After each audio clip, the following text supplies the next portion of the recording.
The knock came at 6 in the morning, and I knew it was her before I opened the door. 3 soft taps, low on the wood, like she'd thought about not knocking at all. I'd been awake anyway. I'm awake most mornings before the alarm, lying there listening to a house that doesn't make any sound it didn't used to make. So I got up, pulled a shirt off the chair, walked down the hall in my socks, and there she was. Tess Okafor, my neighbor, standing on my step in a winter coat with pajama pants underneath, holding one duffel bag by the strap with both hands. Her hair was tied back fast, the way you tie it when you're not looking in a mirror. The street light on Linden was still on behind her. The sky was that gray that isn't morning yet, but isn't night either. She looked at me, then at the bag in her hands, then back at me. "You meant it," she said. "Right. I should tell you who I am first, because the rest of this won't make sense otherwise. My name is Sam Reyes. I'm 38. I run the hardware store on Linden, the small one between the laundromat and the place that used to sell records. My father opened it. I took it over when his hands got bad. I sell paint and screws and lengths of pipe to people who've been coming in for 20 years, and I know most of them by the project before I know them by the name. The Hendersons, the leaky faucet, old Mr. Park, the deck he's been rebuilding since before I can remember. And 3 years ago my wife died. Her name was Dana. I'm not going to make this part long because I've found that the longer you make it, the less true it sounds. She got sick in the spring. She was gone by the fall. People say it like a season, and that's about how it felt. A thing that arrived and then a thing that left, and me standing in the yard afterward, not sure what to do with my hands. The house has stayed the way she left it. I want to be honest about that. Her coats are still on the hooks by the back door. Her side of the closet is full. There's a spare room down the hall that we never finished turning into anything, and it's where her boxes went. The ones from her mother's place, the ones we kept up, say we'd sort out one Saturday. We never sorted them out. Moving them felt like a decision, and I didn't make it. So that's me. A man with a quiet store and a quieter house and a spare room full of someone else's boxes. Now the knock. "I meant it," I said. I don't think she believed me yet. She kept her grip on that strap. Her knuckles were pale. The coat she had on was the good one, the one I'd seen her wear to church a couple of times, and underneath it the pajamas were thin cotton with little blue flowers, and that was the thing that got me. She'd packed a bag, but she hadn't gotten dressed. Whatever made her leave, she'd left before she could finish leaving. "It's early," she said. "It's fine. I can come back at a normal time." "Tess," I said, "come in." She looked behind her once, at her own house. It's the one to the left of mine, same builder, same porch, mirror image of my floor plan. The light was on in the front room over there. I hadn't noticed it when I opened the door, but I noticed it now. 6 in the morning and a light on in the front room, and her on my step with a bag. She stepped inside. "Let me back up a day, because I owe you the part where I said the thing she was holding me to." The afternoon before, I'd been out fixing the section of fence that runs between our 2 yards. It's an old fence, gray cedar, and the bottom rail had gone soft on my side. Tess was on her porch with a mug, watching me drive screws into a board that didn't much want them. We talk over that fence the way neighbors do. Weather, her tomatoes, whether the city's ever going to fix the streetlight that flickers. She'd asked me, just making conversation, what I did with all that house now that it was just me, whether it felt big. And I'd said something I didn't think about. I said the place was too big for one person, half of it just storage at this point, the spare room collecting Dana's old boxes and dust. I said it like a joke. The kind of joke you make so the truth has somewhere to stand. And then I'd said, if you ever need to get away from your boy, there's a whole room over here doing nothing. I meant it the way men mean things they say over a fence, lightly, a kindness with no weight on it. I went back to the board and forgot I'd said it. She hadn't forgotten. Because here's the thing I'd been noticing for a few weeks, and not saying anything about. Because what are you, son? Marcus. He's grown 30 or so, and he moved back in with her last year after something fell through, a lease, a job, I never got the details. And our houses share a wall the way these old ones do, thin where the kitchens meet. And through that wall, some evenings I'd hear him. Not yelling, exactly. Worse than yelling, in a way.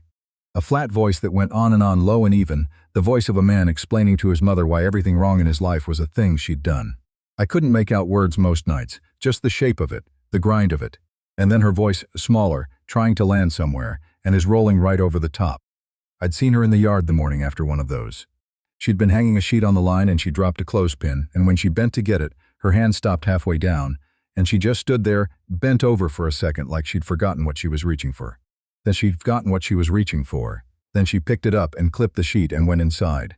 I was watching from my kitchen window and I didn't go out there because what would I have said? Nice morning. You okay? People don't want to be caught. That's what I'd seen. That's all I'd seen, a woman in her own yard, getting smaller. So when she said you meant it right, I knew what she was asking. She wasn't asking about the room. I took the bag from her hands at the door. She let me. That was something, that she let me, because I had a feeling Tess Okafor wasn't a woman who handed her bags to people much. I set it down by the stairs and I didn't ask her anything. That was the one thing I knew not to do. Don't ask why. Don't ask what happened.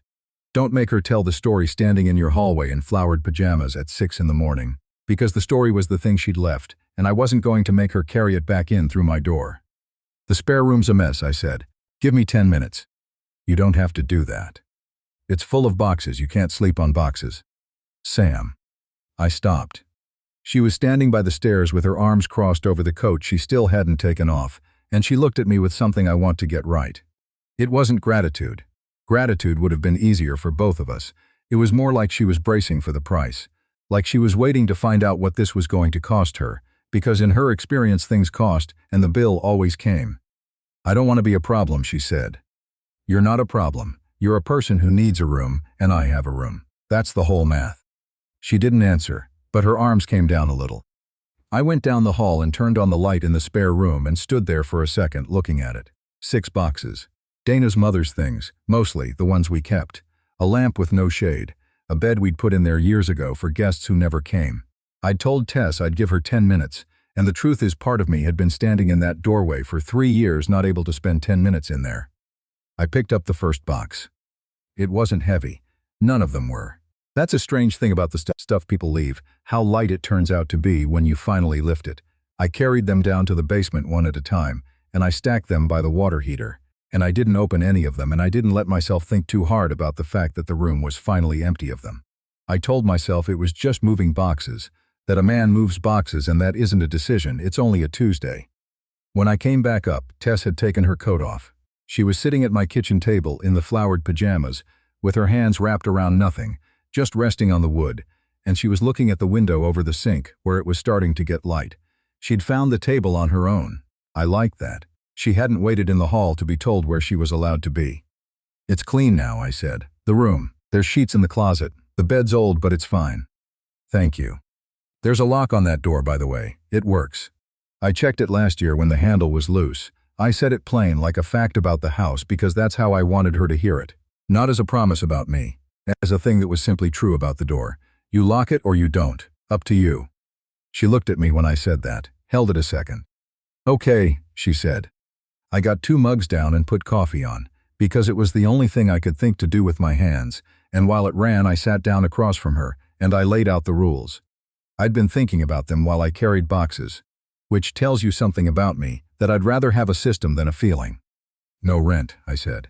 Don't argue about it, there's nothing to rent. The room was empty before you got here, and it'll be empty after. You're not taking anything from me, so no rent. Sam, I can pay. I know you can, that's not the point. The point is I don't want this to be a thing you owe me. It's not a deal, it's a door. She was quiet. Second, I said, no questions. I'm not going to ask you why you're here. You tell me what you want to tell me, when you want to tell me, or you tell me nothing at all. I run a hardware store. People come in, I help them find what they need. I don't make them explain the leak. That got the smallest thing at the corner of her mouth, not a smile, the place a smile comes from. And third, I said the lock, like I said, works. She looked down at her hands on the table. Outside the window, the sky had gone from gray to the pale gold it gets, and the light came across the counter, and somewhere down the street a dog started up, and then thought better of it. That's a short list of rules, she said. I'm not a complicated man. She made a sound that was almost a laugh. The first one. It went away fast, but it had been there. The coffee finished. I poured 2 cups and set one in front of her, and then I got up and went to the drawer by the back door, the junk drawer, the one every house has, full of takeout menus and dead batteries and the small forgotten hardware of a life. I dug around in the back of it until I found what I was looking for. The spare key. Our spare key, Dana's and mine, the one we'd kept on a length of green ribbon so we could find it in the dark. The ribbon had gone soft and pale with age, more the memory of green than green itself, but it was the same ribbon, and the key was the same key, and I stood there for a second holding it. Then I came back and set it down on the table next to her plate. "That's the front door," I said. "So you can come and go on your own shifts. You work nights. I'm not going to make you ring a bell." She looked at the key on the green ribbon. She didn't pick it up right away. She looked at it the way you look at something you're not sure is being given to you or shown to you. "It's on a ribbon," she said. It was easier to find that way. Was. I didn't answer that. There are some sentences you just let sit. She understood. She reached out, slow, and she put one finger on the ribbon and slid the key the last inch across the table toward herself. And she didn't say thank you again, which was right, because we were past the place where thank you would have meant anything. She wrapped her hand around it. A key on a faded ribbon in a woman's hand on a Tuesday morning that had started with a knock. We drank our coffee. Neither of us said much. Through the wall, on the other side, her house was quiet now, and I wondered if Marcus was awake yet, and what he'd find when he came downstairs, and how long it would take him to notice the bag was gone. I didn't say any of that. I'd promised no questions, and a promise about questions is also a promise about silences. But I'll tell you what I was thinking, sitting there. I was thinking that I'd kept a room shut for 3 years, because opening it meant agreeing to something I wasn't ready to agree to. And in the space of one morning, a woman I barely knew had walked in, and the room was open, and the boxes were in the basement, and I'd carried them down without my hands shaking, and I didn't know yet whether that was about her or about me. What I didn't know, sitting at that table with the gold light coming up the wall and the green ribbon wound around her fingers, was that her boy wasn't going to let her go that easy, that a quiet house and an empty room and a key on a faded ribbon were not the end of anything, that they were the start. Because Marcus N. Okafor had spent a long time learning exactly how to make his mother feel like leaving was the cruelest thing she could do, and he was about to come find out which house she'd left to. She found out which house by lunchtime, and she did it without coming over. I heard it through the wall. Not the flat voice this time. A phone. His side of the kitchen pacing, the floor creaking the way it creaks on her side too, because the houses are the same bones. I couldn't make out the words, I never can. But I could hear the shape of him calling someone, telling it, and I stood at my own counter with a sandwich I wasn't eating, and I thought, well, now he knows, now we both wait. But that's getting ahead of the part I want to tell you. Because the first few days before any of that tightened were quiet in a way I'd forgotten a house could be quiet. Not empty quiet, the other kind. Here is how two people who don't know how to live together start to live together. In small things, in nothing you'd notice from the outside. The mugs, first. I have 2 good mugs and a drawer of bad ones. The good ones came from Dana, a set she liked, heavy white things that keep the heat. The bad ones are gas station mugs, and a chipped blue one I've had since before I can remember, the handle worn smooth where my thumb goes. That first morning I gave Tess a good mug because you give a guest the good thing. The second morning she got down the chipped blue one before I could stop her, filled it, and left the good one on the shelf for me.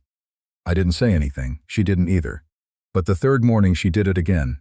And the fourth, and by the end of the week the chipped blue mug was hers and the white one was mine, and we'd never once discussed it.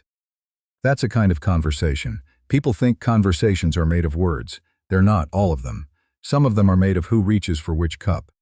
She washed hers every night and set it upside down on the towel by the sink to dry.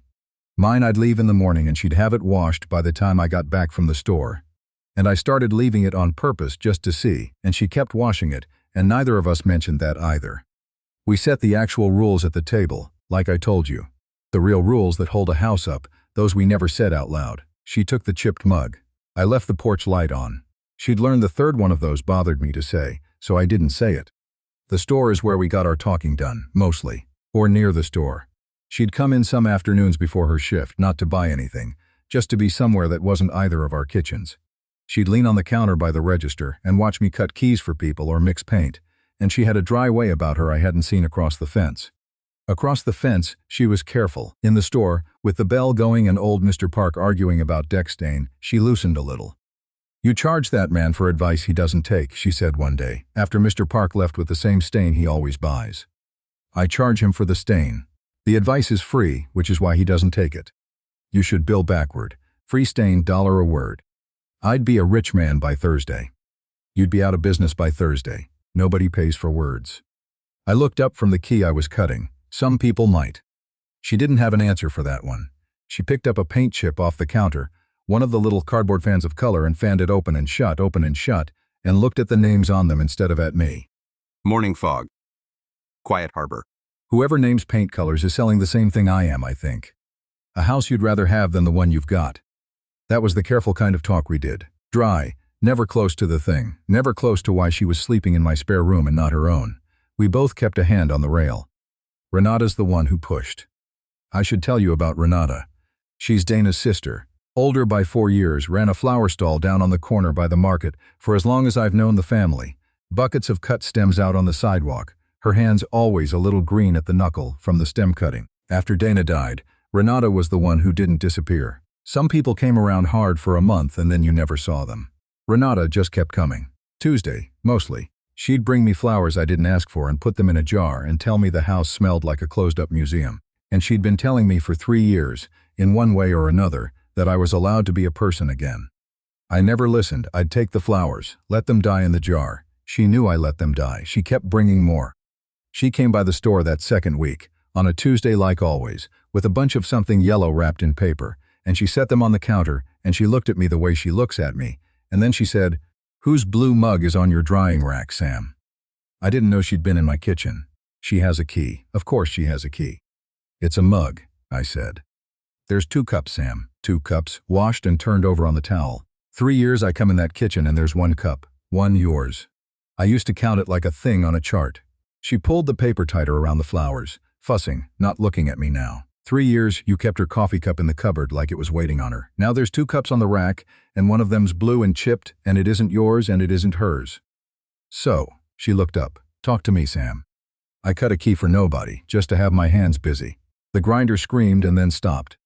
"My neighbor's staying in the spare room," I said. "She needed a place. That's all of it." Renata watched me. She's good at watching, the way people who sell things on a sidewalk get good at it. "The spare room," she said, "with the boxes. Boxes are in the basement." That stopped her. Her face did something I won't try too hard to describe, except to say it was close to crying and close to glad, and she didn't let it land on either. She put one green-knuckled hand flat on the counter for a second, like she needed the counter there. "You moved the boxes," she said.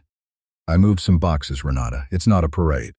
"You moved the boxes." She nodded, slow, mostly to herself. Then she gathered up the yellow flowers and pushed them across the counter at me, hard like she was angry, which is how Renata is tender. "Put these somewhere she'll see them. Not in the jar.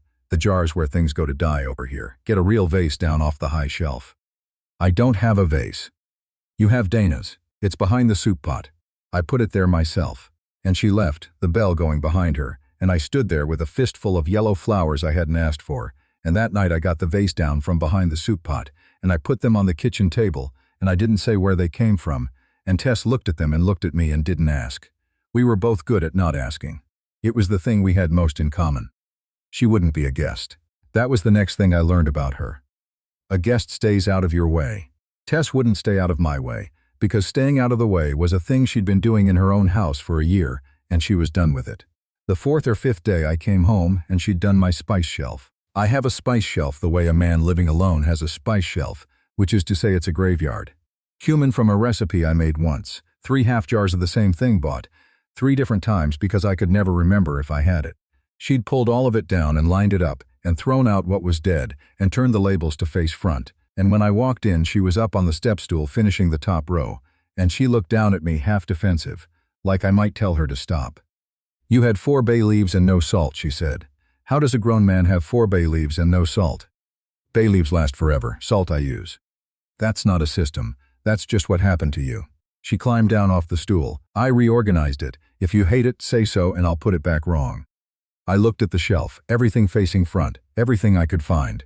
It was a small thing, and it undid me a little, that someone had spent an hour making a corner of my house make sense, and hadn't asked permission, and wasn't sorry. "Leave it," I said. "It's better." "I know it's better." And there it was again, the corner of her mouth, the place a smile comes from, before it decides whether it's allowed. The porch light I never explained. She works nights, 3 or 4 a week, at the care home off Route 9. She'd come in at 1-2 in the morning, the key on the green ribbon going soft in the lock. And the first night she worked I left the porch light on, the way you do for somebody. And I didn't tell her why, and she didn't ask.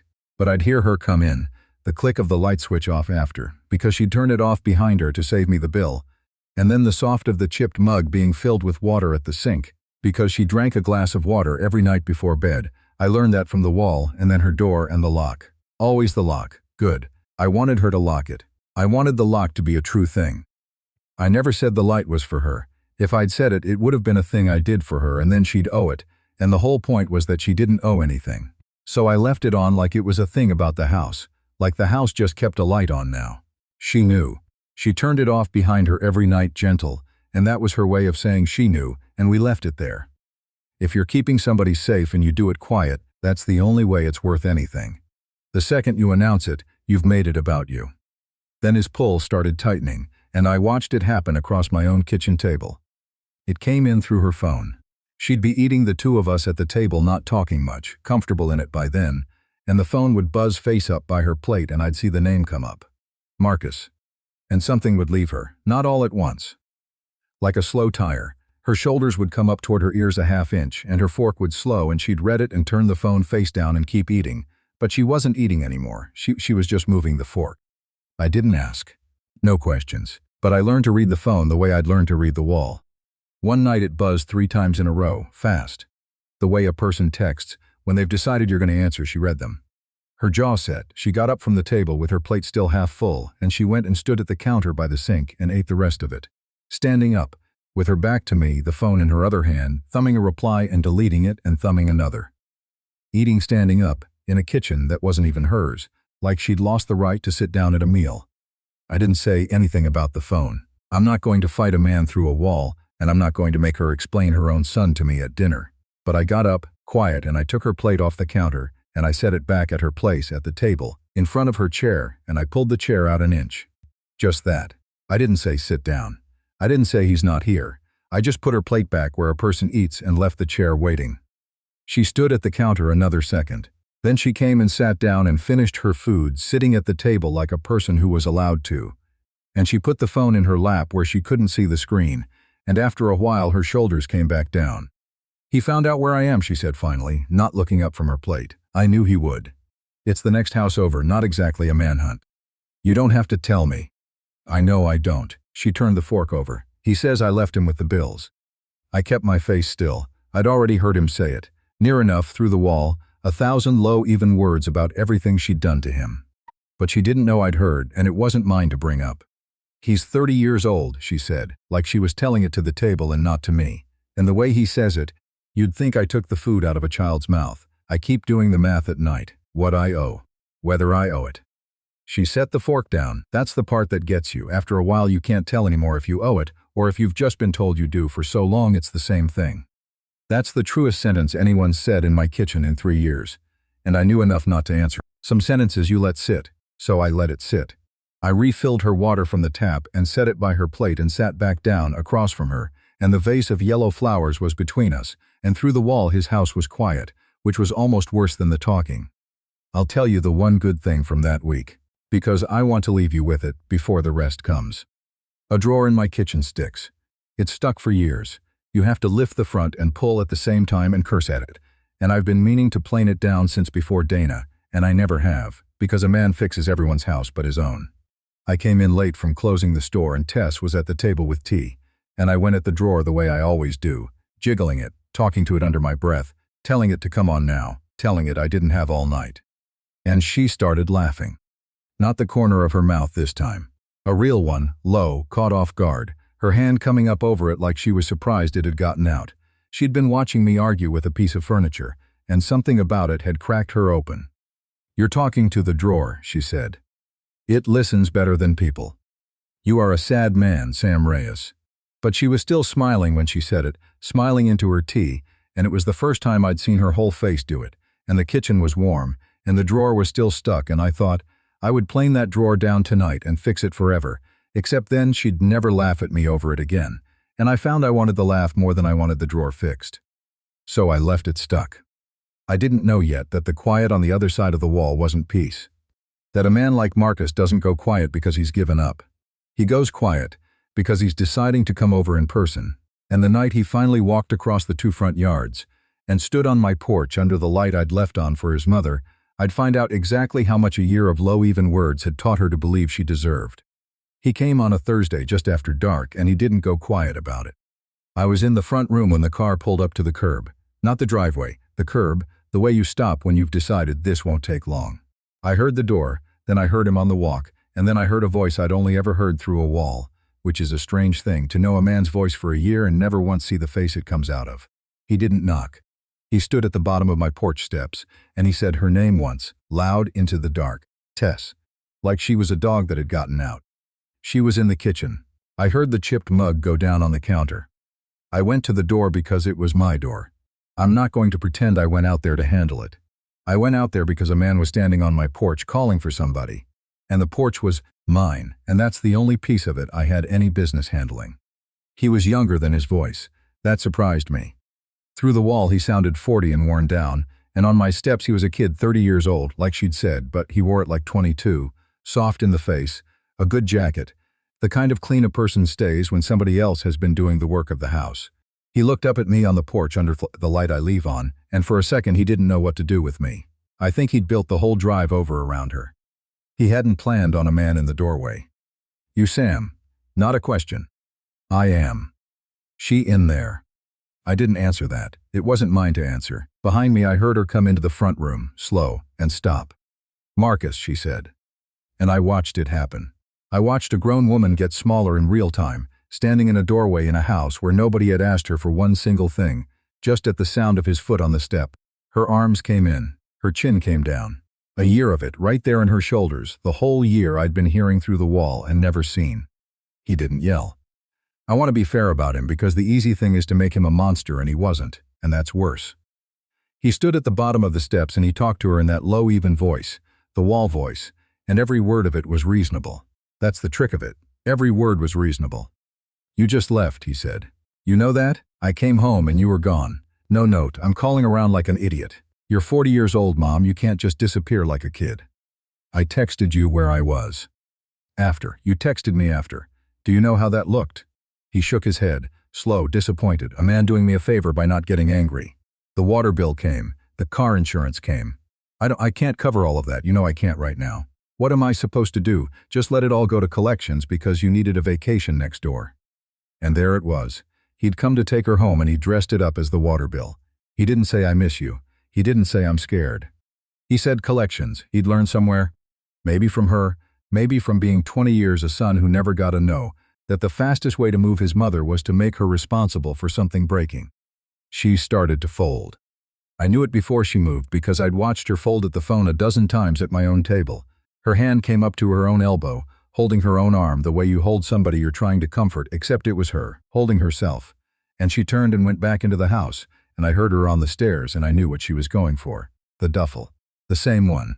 Coat over pajamas, 6 in the morning, you meant it right. That duffel. I didn't follow her up. I want that understood because I've thought about it a lot since. I didn't go up after her and tell her not to. That would have been me deciding for her. And that's the same coin Marcus was spending, just shinier. The whole thing only meant anything if she got to walk down those stairs and out my door under her own power, if that's what she chose. So I stayed on the porch with him and we didn't talk and it was a long quiet, and the light buzzed over us, the light I'd left on for her. She came back down with the duffel. She'd packed it fast, half-zipped, a sleeve hanging out the side.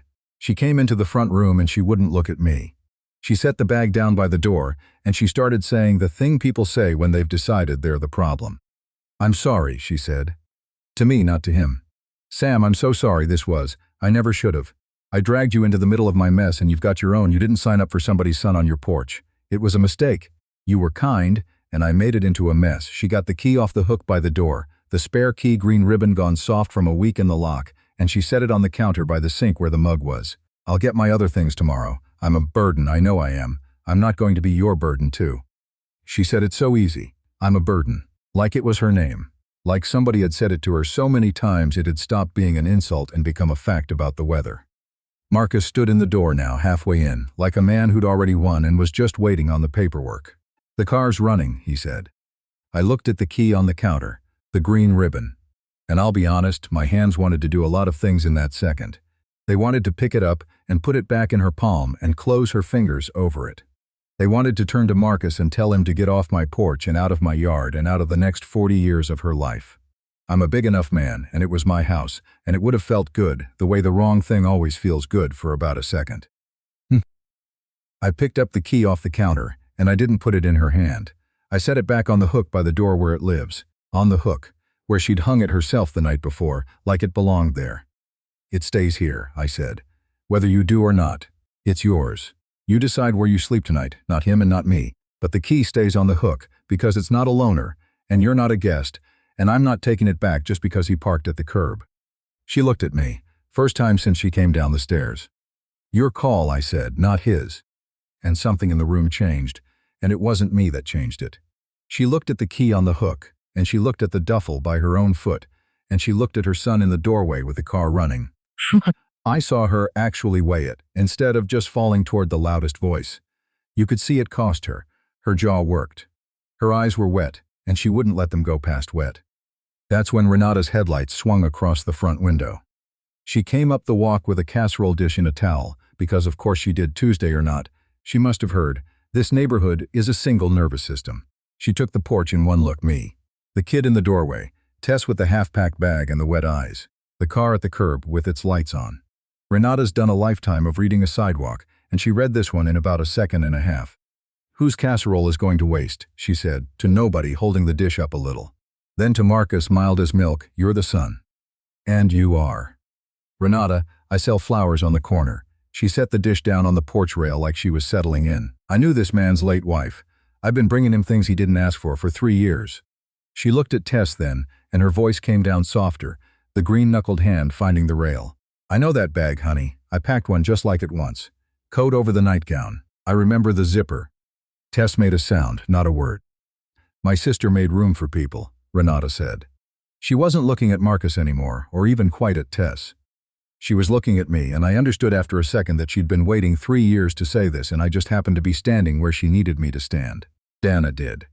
Whole life. She made room for everybody, and she'd have made room for you too, girl. No questions, that's how she was. Sam learned it off her. She came back to me. But here's the part Dana knew that took me 60 years. Making room isn't holding the door so they can't leave. It's the other thing. It's believing her the first time she says she needs out. The first time. Not the third, not when it's convenient, not when you've worn her down to where she'll thank you for it. The first time. She let that land on the porch. "You hear me, Sam? That's the whole thing. That's the only romantic thing there is. Anybody can want her to stay. It takes a man to believe her the first time she says she's going." I want to tell you I'd already known that. I'd half known it. I'd been living the small version of it all week, leaving a light on and not naming it, putting a plate back on the table and pulling a chair out an inch. But Renata said it out loud over a casserole on my porch rail, and it went into me like a nail finding the stud. It wasn't me Renata had come to convince, though. I saw that too. She'd said it at me because I was safe to say it at. The one who needed it was standing by the duffel with her son's car running, and she'd heard every word. Marcus shifted in the doorway. "This is a lot of theater for a water bill," he said, and there was the first crack in the even voice, the first thing in it that wasn't reasonable, because reasonable was losing. Tess looked at him, and she didn't get smaller this time. I watched for it, the chin coming down, the arms coming in, and it didn't come. Tired, in a way, that had a whole year and probably 20 more behind it. "I'm not coming tonight," she said. "Mom." "I'm not coming tonight, Marcus. I don't know about the rest. I don't know about the bills. I'll think about the bills. But I'm not getting in that car because you parked it." Her voice shook on it, but she got it out, all of it. One whole sentence she chose. "Turn the lights off. You're wasting the gas you said we couldn't afford." He stood there. For a second I thought he might come up the steps, and Renata thought so too. I saw her set her feet. But he didn't. He looked at his mother, and at me, and at the flower woman, and at the bright lit-up porch where his soft, reasonable voice had stopped working, and he did the only thing a person does when the lever they've always pulled comes off in their hand. He left, down the walk, into the car, and the light swung off the window, and he was gone, and the gas kept running the whole way down the street. Nobody said anything for a while. Renata picked her casserole back up off the rail like the emergency was over, and it was just dinner now. Tess sat down. Right there on the porch step, like her legs had been waiting on permission, the duffel still half-zipped beside her, and she put her face in her hands, and her shoulders went, finally quiet but going. I sat down next to her, not too close. There's a distance that's a hand on the back, and there's a distance that just says I'm here, and you're not on a porch step alone, and I went for the second one. "He's not wrong that I left him with it," she said into her hands. "That part's true, I did. I just left. You're allowed to leave a thing that's drowning you. That's what I can't get to feel true." She lifted her head, her eyes were red, and she didn't hide now, which was new. A year of him, Sam. Longer, in my own kitchen. He'd stand right where I stand and tell me, calm as anything, all the ways I'd failed him, all the ways I owed him, and he never raised his voice once, and I'd cook him dinner after. I cooked him dinner after. You start to think the small feeling is just what you are, like it's your size. You forget you used to take up more room than that. Renata had gone in to put the casserole in my oven, giving us the porch on purpose, the way she gives things. I kept Dana's boxes 3 years, I heard myself say. I don't know why I said it then. Maybe because she'd handed me a true thing, and you don't leave a person holding the only true thing on the porch. Up in that spare room, everybody told me to move them. Renata told me every Tuesday, and I couldn't, and I told myself it was the work of it, the lifting. It wasn't the lifting. I left them because moving the boxes felt like agreeing she was gone. Like as long as the boxes were where she put them, some part of it wasn't finished happening yet. Tess was quiet, listening. I moved them the morning you came, I said, down to the basement. I told myself it was to clear the bed for you, it wasn't only that. She looked at me a long second. Out past the porch rail the street was dark again, his taillights long gone, and the light over us buzzed the way it always does, the light I leave on. She didn't reach for my hand, and I didn't reach for hers. We just sat there on the step, two people who'd each kept something exactly where it hurt for years, because moving it meant something they weren't ready to mean. But the thing about saying it out loud on a porch, I'd learn, is that you can't unsay it. The boxes were named now. The small feeling was named now. And the storm that came in off the coast 2 nights later, the one that knocked the power out on Linden and put the two of us under one blanket on that same step in the dark with our hands 4 inches apart. That storm was going to ask both of us a question neither one had answered yet. Whether a thing you finally let yourself want is a thing you're brave enough to keep. The storm came in 2 nights later, the way the radio said it would, and it took the power on Linden out at 9:30. I'd been waiting on it, if I'm honest. Not the storm, her. We'd circled each other for 2 days since the porch step, polite as two people sharing a house can be. The chipped mug and the good one, the spice shelf she'd fixed. The light I still left on without saying why. Then the lights went out all at once down the whole street. And the house went dark and quiet except for the wind, and I came out to the porch with a flashlight, and found she'd already had the same idea. She was sitting on the step with the one good blanket off the back of the couch, and she'd left half of it folded over beside her, not handed to me, just left there, the way she'd left the second mug to dry that first week. An offer with no words on it so it couldn't be turned down out loud. I sat. I pulled the blanket over my own knees. Our hands ended up maybe 4 inches apart on the cold board of the step, and neither one of us moved them and neither one of us moved them closer. And that was the most honest 4 inches I'd sat next to in 3 years. The rain came sideways under the porch roof and we let it. She had her phone in her free hand, screen dark, and then it lit up, and I watched her look at it the way she'd looked at it a dozen times at my table. Marcus. The name didn't show, but I knew the face she made for it. He's been calling, she said, since Thursday. You don't have to answer it on my porch. I know. She turned the phone over so the light was face down on her knee. That's sort of the thing I keep noticing. I don't have to. I keep waiting to feel like I have to, and it's just not coming. The phone buzzed again under her hand, against the blanket, and stopped. She picked it up. She looked at me, 1 second, and it wasn't a question asking my permission. I want to be clear on that. It was more like a person checking the depth of the water before they put their foot in. Then she answered it. And she put it to her ear, and she said, Marcus. I could hear him. Not the words. The shape of it, that low, even reasonable voice, through the little speaker, the wall voice, going and going. She let him go for a while. The rain came down. Her thumb worked at a loose thread on the blanket, and I made myself look out at the dark yard instead of at her face, because some things a person should get to say without being watched. No, she said, listen, I'm going to talk now. He kept going. Marcus, I'm going to talk now, and you're going to hear it, and then you can do whatever you're going to do. She took a breath that I felt more than heard, the whole side of her lifting with it. I'm not paying the water bill. I'm not paying the car insurance. I'm not covering the card. I'm done. And not just for tonight. For good. You're 30 years old and I have been making you smaller by paying for you. Same as you've been making me smaller by letting me, and we're both going to be worse people the longer I keep doing it. The voice on the other end got sharper. I heard that much. I know it's scary, she said, and her own voice shook, but she didn't stop, that was the thing. She let it shake and kept going through the shake. I know, I'm scared too. You're going to be angry and you're going to call me names and you might not call me at all for a while. And I'm going to let you. Because the other thing I've been doing instead of letting you isn't love. I thought it was. It isn't. I love you too much to keep paying you to need me. He said something. Short. Then don't, she said, but the answer's still no. And she took the phone down from her ear, and she didn't slam it, she didn't hang up hard. She just pressed it once with her thumb, quiet, and set it face down on the step on her far side, away from both of us. And she put both her hands back under the blanket and looked out at the rain. I didn't say anything for a long time. There wasn't a thing to say that wouldn't have made it smaller. A man wants to fill a silence like that with how proud he is, and that would have made it his, and it wasn't his. It was hers. She'd carried it up the stairs, and packed it, and unpacked it, and finally she'd set it down. And the only decent thing I could do was let it be heavy in the air without grabbing it. "You're shaking," I said after a while. "I'm cold." "You're not cold." I tugged my half of the blanket toward her so she had more of it. "You can be both." She made a sound that was almost the near law from the kitchen weeks back, the one where she'd called me a sad man for talking to a drawer. It came out wet this time. "I keep thinking I'm going to feel free," she said. "Everybody acts like the second you say the big thing you feel free. I don't feel free. I feel like I cut off my own arm, and I'm waiting to find out if I needed it." "That sounds about right," I said. "Free comes later. The first night you just feel the cut."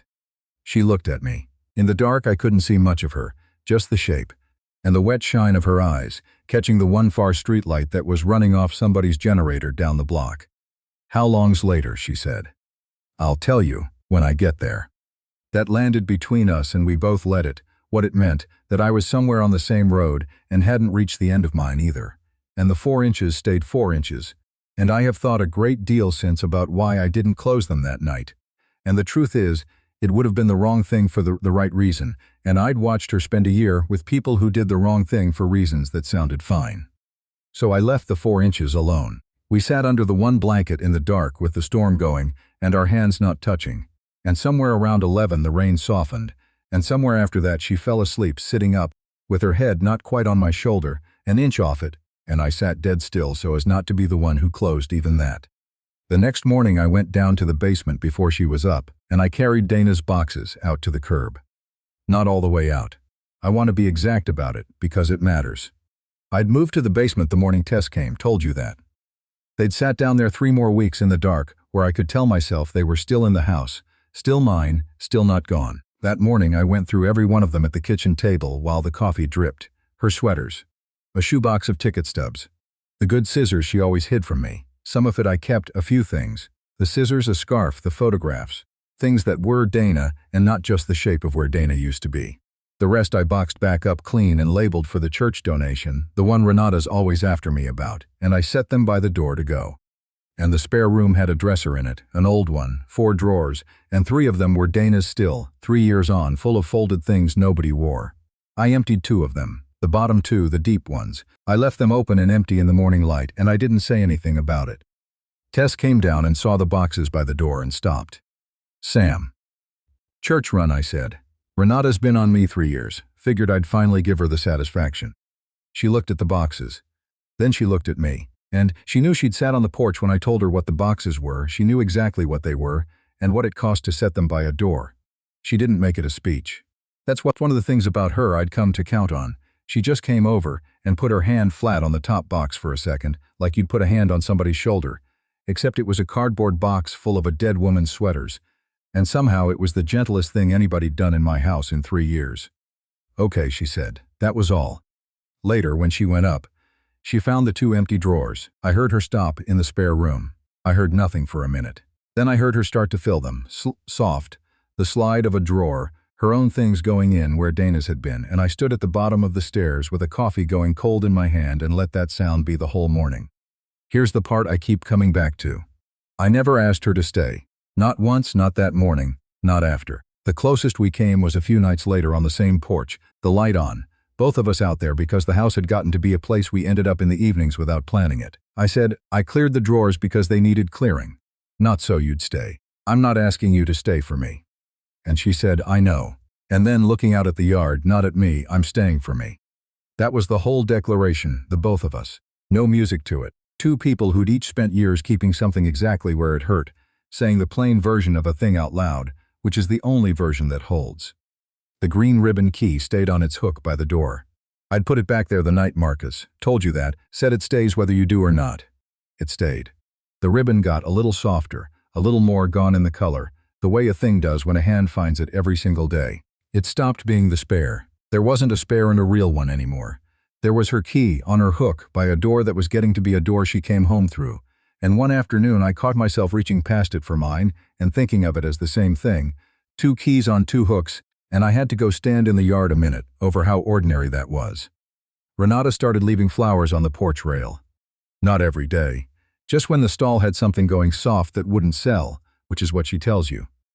Though I noticed the soft ones were always the good ones. She'd set them in a jar on the rail by the door and not knock, and you'd find them in the morning. And the first time Tess saw a fresh jar there, she stood looking at it a while. "That's Renata," I said. "I know who it is. She touched a pedal. Her sister made room for people." She did. And she believed people the first time. Tess looked at me. "Your wife. She'd have believed me the first time." "She'd have liked you," I said, which was true, and the truest thing I could give her, and I watched it go into her the way Renata's words had gone into me on the porch, like a nail finding the stud. And the porch light.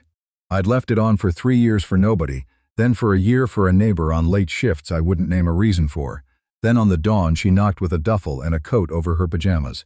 I'd left it on out of habit so long I'd forgotten it was a habit. It stopped being habit somewhere in there. By the end of that spring I was leaving it on, because somebody was coming home under it. And there's no 2 ways those are the same thing. The leaving it on for no one, and the leaving it on for her, even though it's the same switch and the same bulb and the same yellow light on the same wet boards. By the following spring the spare room wasn't the spare room anymore. We'd taken the bed out and put 2 good chairs in and a lamp and the shelf I built one weekend that came out crooked and we kept anyway. And it was just the room where we read in the evenings, her in the one chair and me in the other, the dresser hers now top to bottom, Dana's photographs hung in the hall where I could pass them like friends instead of keeping them shut in a box like a wound. Marcus called sometimes. Not often, and not always kind, but he called, and she talked to him like a mother and not like a bank. And once, near the end of that spring, he came by and sat on the porch step and didn't ask her for a thing, and that was the most he'd given her in years, and she took it without making it more than it was. She asked me one night what made me put the boxes out that morning after the storm. Why that morning and not one of the 1,000 before it? I thought about it. "You answered the phone on the porch," I said. "You said no, and you let your voice shake and you didn't take it back, and I figured if you could carry your thing down to the curb, I could carry mine." She didn't say anything to that. She just reached over, in the dark of our reading room, and closed the 4 inches I'd left open on a porch step the year before, and put her hand on top of mine, and we sat there with the lamp on and the porch light on behind us for the street to see. It took me 38 years and 3 of them grieving to learn this one plain thing, and I'll say it once because it's the only sermon I've got. You don't keep a person by holding the door so they can't get out. You keep them by clearing the room so they can leave whatever's been hurting them, and believing them the first time they need to go, and leaving the light on with no claim attached to it. Make the space wide enough for someone to walk away clean, and you find out the thing you couldn't have made happen any other way. They walk back in, on their own feet, through their own door because they chose it, and a thing somebody chooses is the only thing you ever really get to keep. So let me ask you the way I'd ask if you were sitting on my porch with the light on and the rain just easing off. Is there a door in your life you've been holding shut on somebody, telling yourself it's love, when the braver thing, the one that actually keeps them, is to open it wide and trust them to come back through it? Have you ever experienced something similar? Tell me your story in the comments. If you like this one, leave a like, subscribe, and I'll see you in the next video.